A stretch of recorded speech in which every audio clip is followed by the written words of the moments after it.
natin siya, paano niya gagamitin. So, ang goal po natin is itong 0. Ito po yung after ng 10 sessions natin, ma-achieve niya na. So, Opo.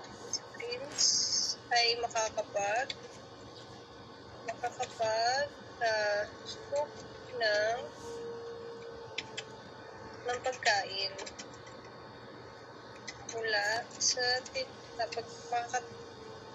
makakapagtulak ng pagkain gamit ang tinidor papunta sa kutsara. So, yun yung kung paano tayo kumain. Opo. Yan, papunta sa kutsara. Yan. So, dito, moderate pa rin. Since hindi pa natin na-observe, so minimal dapat. Minimal na verbal. Actually, kahit wala, okay lang po kahit paano niyo muna si Prince kasi mas importante po na kayo muna po yung kausap. Ayan. And then, dito po sa OnePlus, ito po yung parang medyo long-term goal na po natin, no? So, ito yung kahit wala na yung sessions natin, tapos na tayo mag-session, pag natuloy-tuloy natin yung mga activities or yung mga techniques na ginagamit natin, ma-achieve niya itong 1 plus tsaka 2 plus. So, yung 2 plus po, siya yung pinakamataas. Ito po yung independent na. So, nang mag-isa po na. Umiyak si Bebe, dali ba tama? Makakagamit ng kutsara tinidor nang walang tapon. Ayan. Nakakapagdala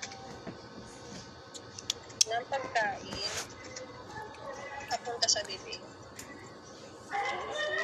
Gamit. Makakagamit ng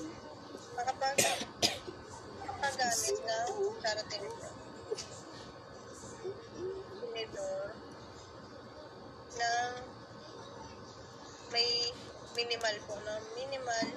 So, konti lang dapat yung ibibigay natin sa kanyang guide para po mas matuto siya maging independent. Opo. May minimal. Okay. So, dito sa minus 2, ito po kasi yung parang hindi niya nagagawa talaga. So, makakagamit lang ng kutsara. Yan. So, maximal na gabay po yung binibigay natin. Ayan po. So, ito po yung una nating goal. Yung kanyang kapiling dapat. Ayan po.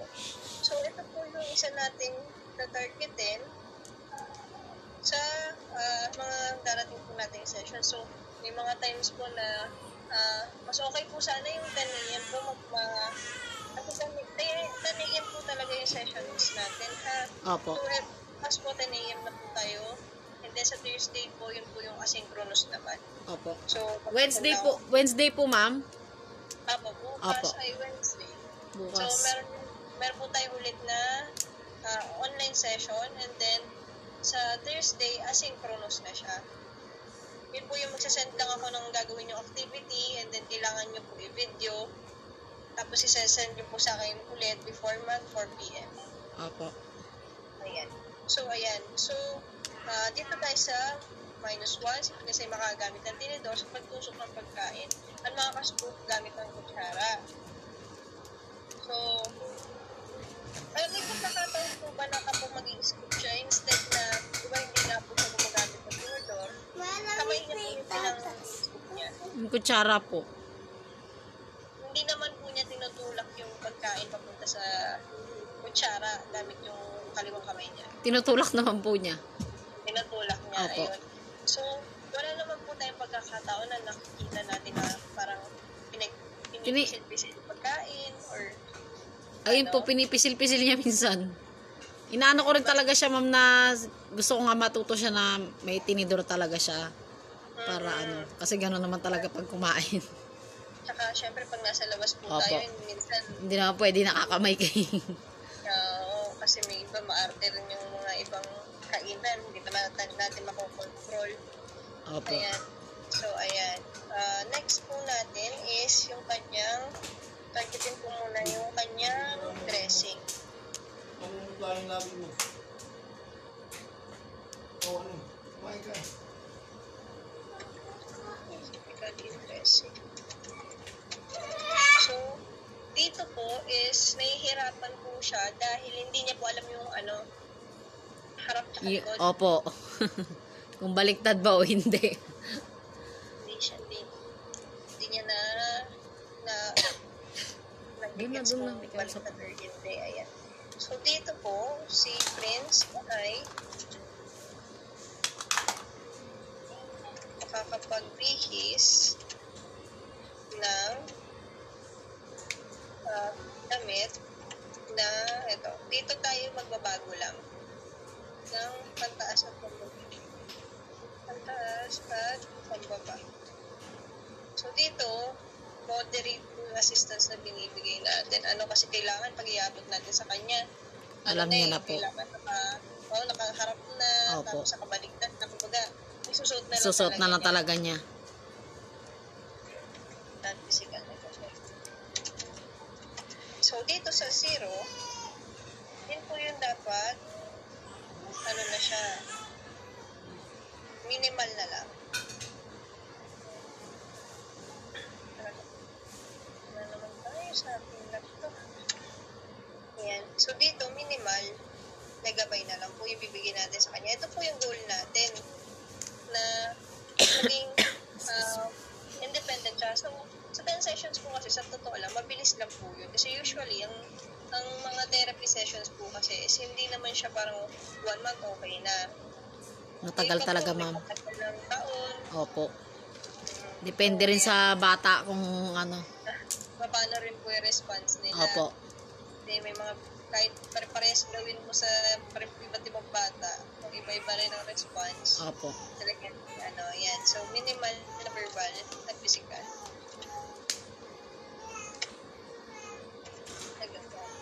So, dito, kaya niya na, pero may verbal na gabay na lang na. Halimbawa, pag sinasabi natin yung verbal, ito po yung pagsasabi lang natin, oy, baliktad yan. O, baliktarin mo, mga ganun lang. Yung minimal lang. And then, dito, mag-isa na siya. So, ma-identify niya kung baliktad or hindi yung suot niya. And then, ito yung maximal. Verbal at physical. And then, sumunod po natin, ito na yung toileting. Tingin ka ba? Kasi toileting natin, ang naging issue po niya sa toileting is, Yun po, hindi niya siya kaya maghugas ng hindi niya kaya patalikod, Opo.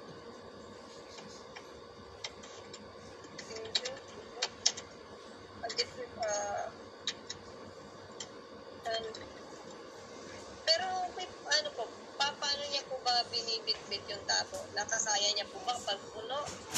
Hindi niya po kaya pagpuno. 2 kamay nakakaya niya pero hindi niya na mahugasan ng maayos yung Oo, kasi hindi niya Opo, naman mabigat.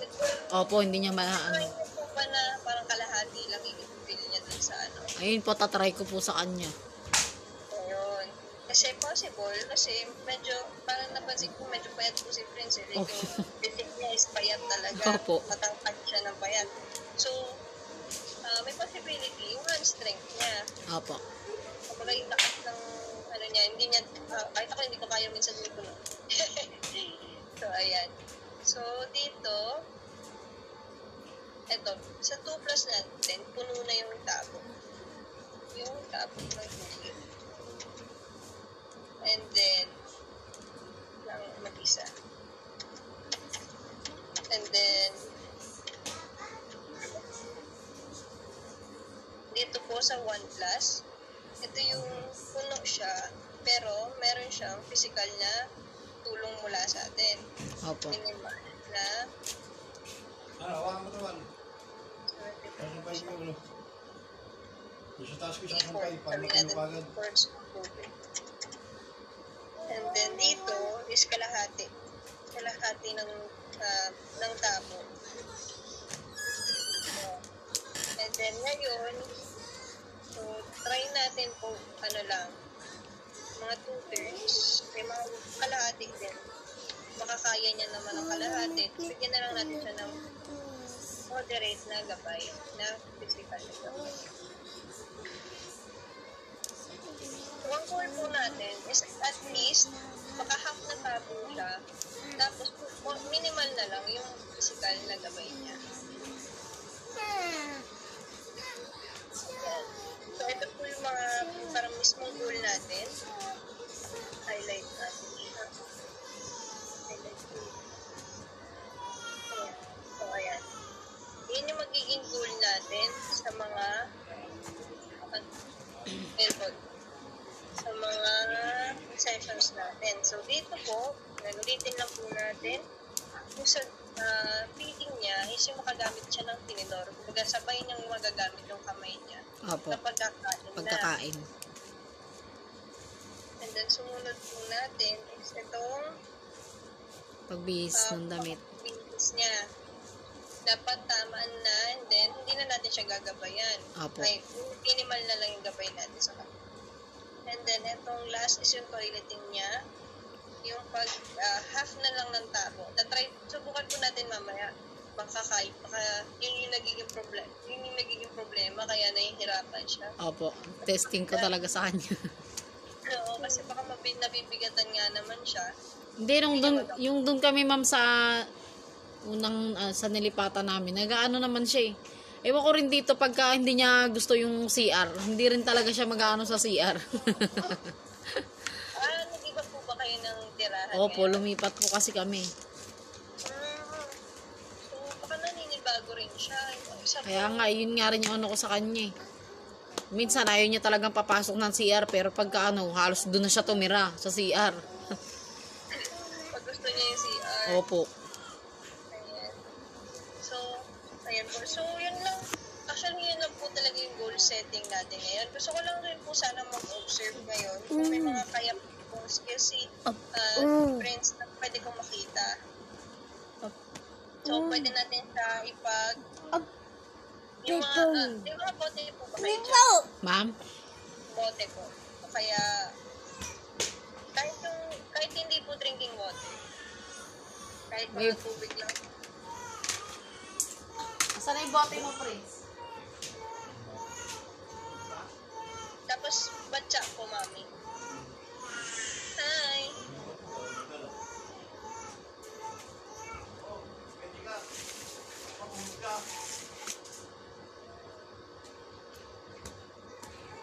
Anong ano niya, ma'am, gagawin niya? Ayan. Halika dito. Palagyan ko ng tubig. Kahit tap water po. Para makita ko lang po na yung kaya niyang bitbit. Ay, kasi mamaliit po ata. Meron po kayo medyo mas malaki na bote. Para medyo mas mabigat. Makita po natin yung hand strength niya talaga.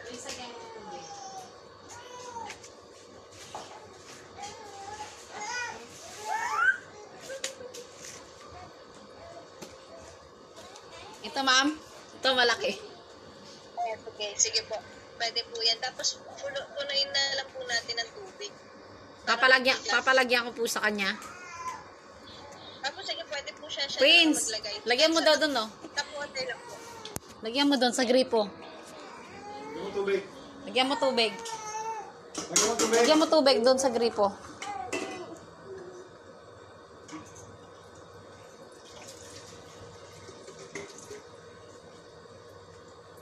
Punuin mo, ah.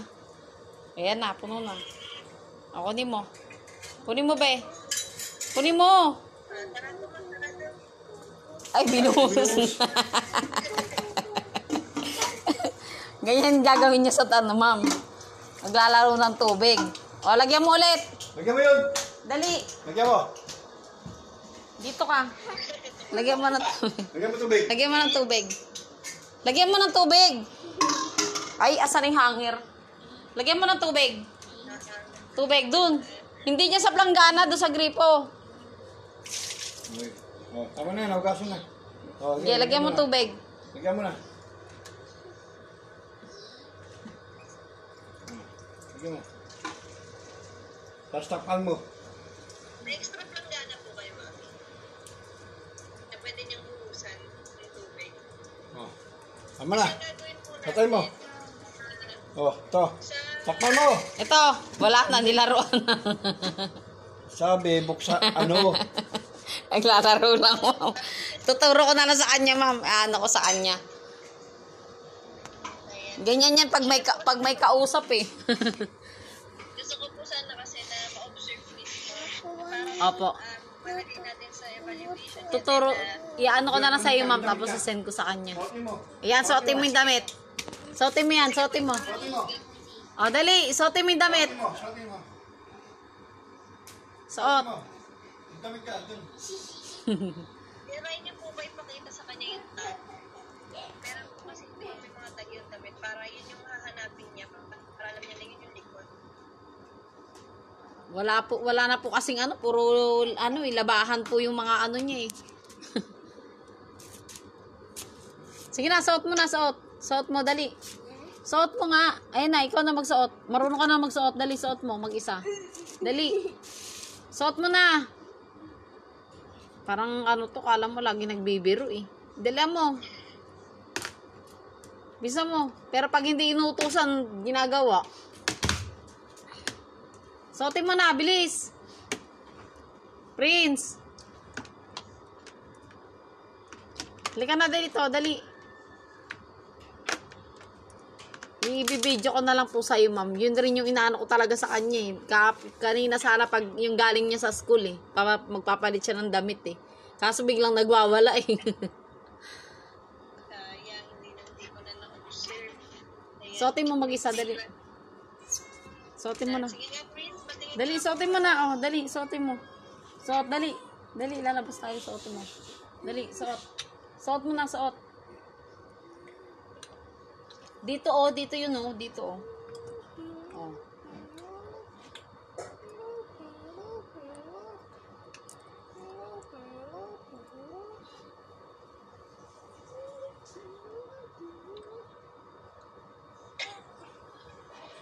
Nasaan ka na?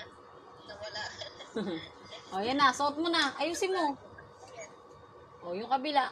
Marunong naman siya, ma'am, kaso talagang babaliktarin mo talaga. Kaya sa susunod, babaliktarin ko muna. Hanggang sa matuto siya. Ayan po. Anong challenge? Kung paano niya Opo. maiintindihan kung paano. Yung po may mga touch dito, may parang May parang etiketa dito, ma'am, sa likod. ang etiketa. Opo. Yan po. Ayun, ma'am, munta mo. Ayun, oh, susuot din niya. Alam niya naman magsuot eh. Ayaw rin niya naman ng nakahubad. Gusto niya talaga magsusuot agad siya. Kahit nga lang magulo, okay na sa kanya. Terno pa. Naka-terno pa ikaw, ha? Sa pas, Baka pag nandyan din kami, ma'am, baka hindi rin siya magganyan. Kasi nung nag-speech kami, parang wala din siyang ano sa nagtuturo sa kanya eh. Yung mga tinuturo sa kanya, ano rin eh. dumaan lang. Puro lahat, iniiyakan lang niya eh. Meron po ba kayo parang mga, ano pa bang pwedeng malambot? Mga flavor pagkain na malambot, mga Wala pa, ma'am. Wala, ma'am. tusok niya sa tinidor, baka Ay, mamaya na lang, ma'am. Ano ko sa'yo. Dapat kanina pala. Dapat pala, ma'am, sinano mo, chinat mo sa akin. Nagulam siya kanina ng hotdog. ayun, madali Sayang, opo. So, ayun lang naman po for may mga questions pa tayo Mamaya tulog pa si sa Arian. mga tools na ginawa natin. Baka meron po kayong maisip na gusto niyong baguhin. Wala naman po. Ayan. Baguhin na lang. Then,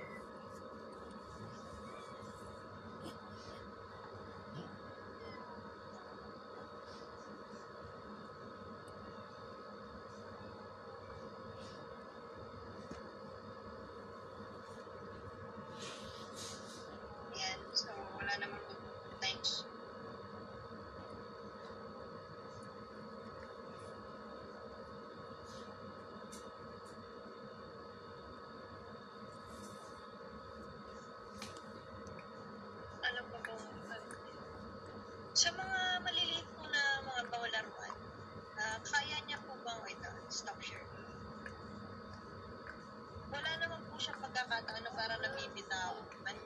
Wala naman po. So okay naman po siya sa mga... Opo, okay naman po siya. Opo. Ilang ka din siya. Yun lang. Magsulat po tama. Opo. Siya po yun, no? Okay. So, kapag pa tinatawag natin siya, lumilingon siya agad. Buti ngayon, ma'am, kahit papano, maano mo na kaagad siya. Prince! Ayun, lumilingon ka agad. Di ka tulad dati, ma'am, talagang wala siyang, response eh. Ngayon, kahit papano talaga, malaking rin sa kanya talaga. So, sa tingin niyo po, ano po yung naging help sa kanya kung bakit naging responsive na siya kapag tinatawag siya? Nasanay lang. Tinuturuan ko din kasi talaga, ma'am eh. Lalo pagka gabi, kakausapin ko kasi siya, inaano ko rin talaga siya. Nasabi ko, kailangan mo matuto sa ganyan, huwag ka masyadong, kapag sinasaway ka, makikinig ka, kasi alam mo naman kung ano yung mali, tsaka kaya ka sinasaway, pinapalo, ginagano ko po kasi siya. Kailangan matuto ka sa sarili mo. Nalapas po kayo, di ba, may biglaang lakad. Kamusta pa yung response niya sa biglaang lalabas? Hindi po ba siya yung parang nagwawala? Yung ibang po si kids, parang kapag may nabago po, ang routine nila sa isang araw, full bahay lang. Ayun po, pagka aalis, gusto niya, aalis ka agad. Yung dire-diretsyon lakad, ayaw niya yung maghihinto dyan, sasakay ng gusto niya sakay agad. Ganon yung niya. So, kailangan pala may driver siya. Kailangan makikita niya lahat ng sasakyan, ma'am, sasakyan niya.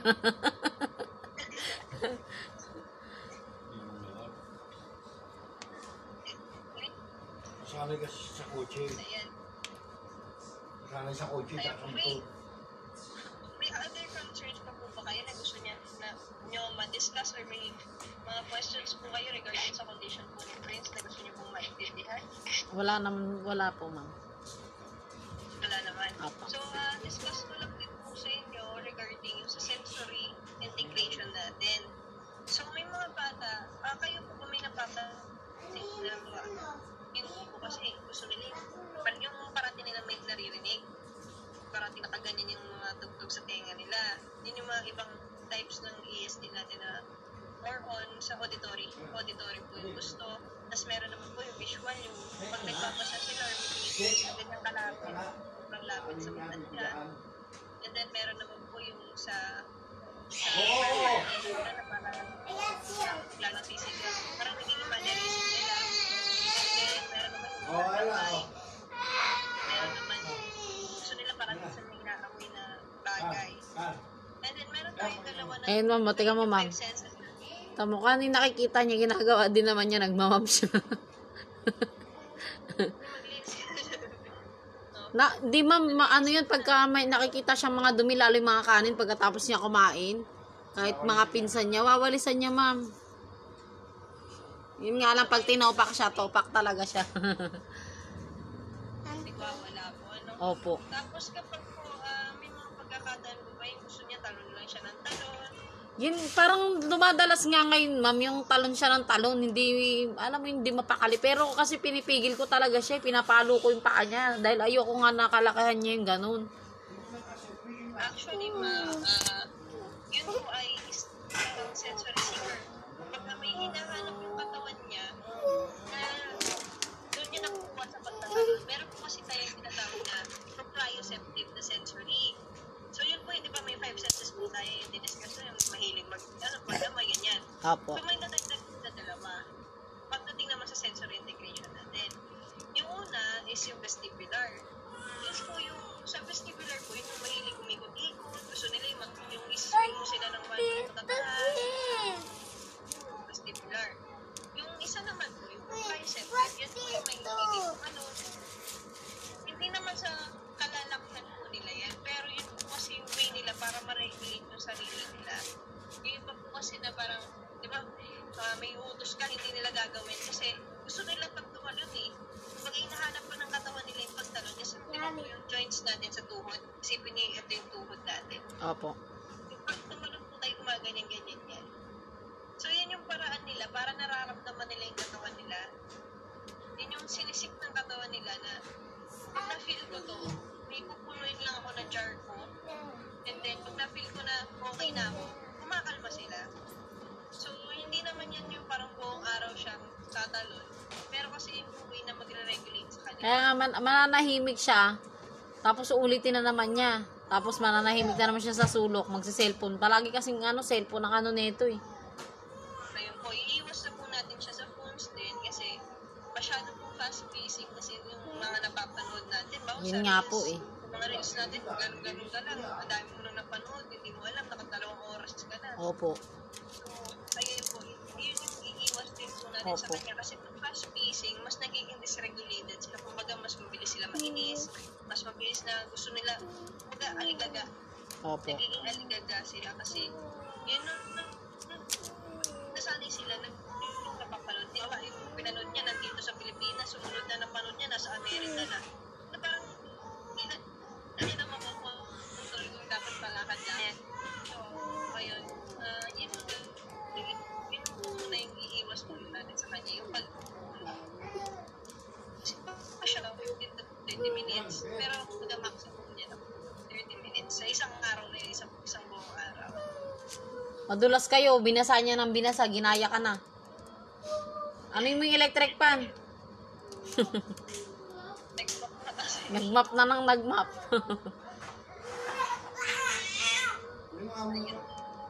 Ayan po. Kapag po nagtatalon po siya, mami, hayaan lang po natin. Siguro gabayan na lang po muna natin siya kapag paano. Para hindi siya, bigla siya tumalon po. Kung may second floor po kayo, siyempre kung hagdan, delikado po. So, kaya gabayan na po. Natatakot din kasi ako, ma'am, kaya inaano ko siya na huwag magtalon. Kasi nga, payat nga yung mga binti niya. Mamaya biglang ano yung buto niya. Yun yung inaano ko sa kanya. Gaya niya, naka-tiles pa kami. Ay, tuturo ko rin po sa inyo, mami, kung paano. Ay, isend ko na lang po yung link sa YouTube. Opo. Joint compression technique. Yun po yung gawin nyo sa kanya para kung ayaw nyo siya patalunin. At least may na-feel niya yung pag ganun nung mga joints niya. Tatry lang po natin siguro mga around 15 minutes nyo gawin sa mga kamay and then sa legs. Para po, try lang natin kung mag-work siya sa kanya. Kasi may mga kids talaga na gusto talaga nila yung tumatalon sila. Kasi yung vestibular part din yung pagtalon eh. Kasi yung balance pa. Sa vestibular po kasi yung balance sila eh. So, ayun. So, ayun na lang po. If may mga questions pa po kayo, Wala naman na po, ma'am. wala pa naman po. Okay. So, yung mga video po, mami, parcel na lang mamaya para po may ma-observe din po ko sa Opo. kanya. And then, mas mabigyan po natin siya ng tamang mga activities. Opo. Ayan po. So, yun lang naman po. Thank you so much po sa oras. Okay po. Thank you, ma'am. Tomorrow po, 10 a.m. Opo. Okay po. Thank you. Thank you po.